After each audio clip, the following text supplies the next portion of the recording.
लालच करना बुरी बात है। हम सभी लालची राजा मिदास की कहानी जानते हैं। उसके पास सोने की कमी नहीं थी, लेकिन सोना जितना बढ़ता वह और अधिक सोना चाहता। उसने सोने को खजाने में जम कर लिया था और हर रोज उसे गिना करता था।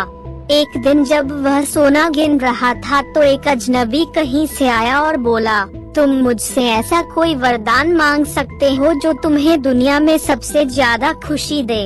राजा खुश हुआ और उसने कहा, मैं चाहता हूँ कि जिस चीज को छूऊं वह सोना बन जाए। अजनबी ने राजा से पूछा, क्या तुम सचमुच यही चाहते हो?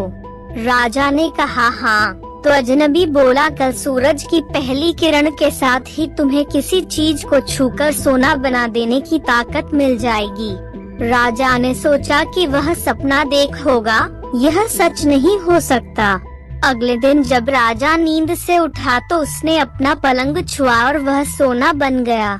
वह वरदान सच था। राजा ने जिस चीज को छुआ वह सोना बन गई। उन्होंने खिड़की के बाहर देखा और अपनी नन्ही बच्ची को खेलते पाया। उसने अपनी बिटिया को यह अजूबा दिखाना चाहा और सोचा कि वह खुश होगी, लेकिन बगीचे में जाने से पहले उसने एक किताब पढ़ने की सोची। उसने जैसे ही उसे छुआ वह सोने की बन गई। वह किताब को पढ़ न सका। फिर वह नाश्ता करने बैठा। जैसे ही उसने फलों और पानी के गिलास को छुआ वे भी सोने के बन गए।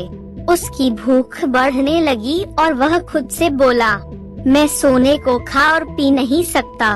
ठीक उसी समय उसकी बेटी दौड़ती हुई वहां आई और उसने उसे बाहों में भर लिया।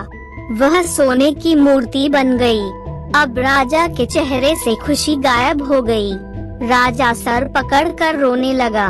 वह वरदान देने वाली अजनबी फिर आया और उसने राजा से पूछा कि क्या वह हर चीज को सोना बना देने की अपनी ताकत से खुश है। राजा ने बताया कि वह दुनिया के सबसे दुखी इंसान है। राजा ने उसे सारी बात बताई। अजनबी ने पूछा, अब तुम क्या पसंद करोगे, अपना भोजन और प्यारी बिटिया या सोने के ढेर और बिटिया की सोने की मूर्ति? राजा ने गिड़गिड़ाकर माफी मांगी और कहा, मैं अपना सारा सोना छोड़ दूंगा, मेहरबानी करके मेरी बेटी मुझे लौटा दो, क्योंकि उसके बिना मेरी हर चीज मूल्यहीन हो गई है।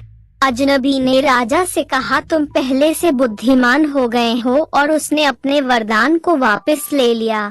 राजा को अपनी बेटी वापस फिर से मिल गई और उसे एक ऐसी सीख मिली जिसे वह जिंदगी भर नहीं भुला सका। दोस्तों, आपको यह स्टोरी कैसी लगी हमें कमेंट में बताएं और ऐसी डेली स्टोरी सुनने के लिए हमारे चैनल को सब्सक्राइब करें। Thank you for watching.